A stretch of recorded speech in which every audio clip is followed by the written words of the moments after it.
ഈ സിനിമയുടെ show stelar തീർച്ചയായിട്ടും തിരക്കഥ തന്നെയാണ്. കാരണം ഒരു സിനിമ കാണുമ്പോൾ നമുക്ക് തീർച്ചയായിട്ടും കുറെ സംശയങ്ങളും കാര്യങ്ങളും എല്ലാം ഉണ്ടാവും. അപ്പോൾ അത് ആ സിനിമ കണ്ട് കഴിയുമ്പോഴത്തേക്ക് നമുക്ക് തന്നെ സിനിമയിലൂടെ അതിനെല്ലാം ഉത്തരം കിട്ടിയിരിക്കണം. അതല്ലാതെ സിനിമയ്ക്ക് ശേഷം നമ്മൾ റിസർച്ച് ചെയ്ത് പോകേണ്ട ഒരു അവസ്ഥ ഉണ്ടാവരുത്.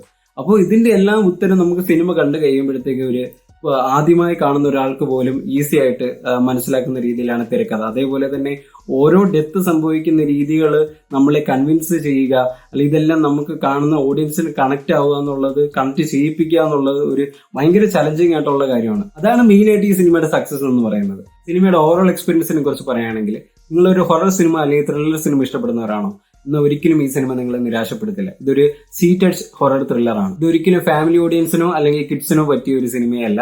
ന്യൂഡിറ്റിയോ കാര്യങ്ങളോ ഒന്നുമില്ല. തികച്ചും സിനിമയുടെ തുടക്കം മുതൽ ഒടുക്കം വരെ ബ്ലഡ് ഷെഡും കാര്യങ്ങളും തന്നെയാണ്. ഇപ്പോൾ ചോര കണ്ടാൽ പേടിക്കുന്നവർ അങ്ങനെയൊക്കെയുള്ള ടീംസിനെ ഒന്നും തിയേറ്ററിലോട്ട് കൊണ്ടുവരാതിരിക്കുക. ഇതൊരു തിയേറ്റർ വാച്ച് എക്സ്പീരിയൻസ് തന്നെയുള്ള പടമാണ് ഉണ്ടോ എന്ന് ചോദിച്ചു കഴിഞ്ഞാൽ, ഞാൻ ഇതിനു മുന്നേയുള്ള പ്രീവിയസ് ചാപ്റ്റേഴ്സ് ഒന്നും സിനിമ തിയേറ്ററിൽ നിന്ന് കണ്ടിട്ടില്ല. അതിൻ്റെതായിട്ടുള്ള ഒരു നഷ്ടം എനിക്ക് ഉണ്ടായിരുന്നു. അത് ഈ ഒരു സിനിമയോട് കൂടി എനിക്ക് മാറി കിട്ടി.